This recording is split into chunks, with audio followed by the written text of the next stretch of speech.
వసంతవనములు గరుడ పచ్చలు మణిద్వీపానికి మహానిధులు రూపము తెలియని దేవీ సేన నటనాట్యాలు సంగీతాలు ధనకనకాలు పురుషార్థాలు మణిద్వీపానికి మహానిధులు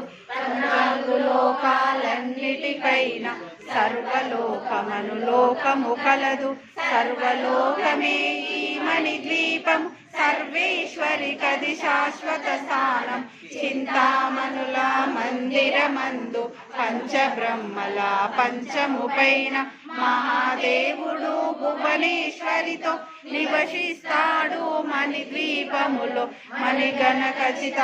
ఆభరణాలు చింతామణి పరమేశ్వరి దాల్చి సౌందర్యానికి సౌందర్యముగా అగుపడుతుంది మణిద్వీపములో పరదేవతను నిత్యము కొలచి మనసర్పించి అర్చించినచో అపారధనము సంపదలిచ్చి మణిద్వీపేశ్వరి దీవిస్తుంది నూతన గృహములో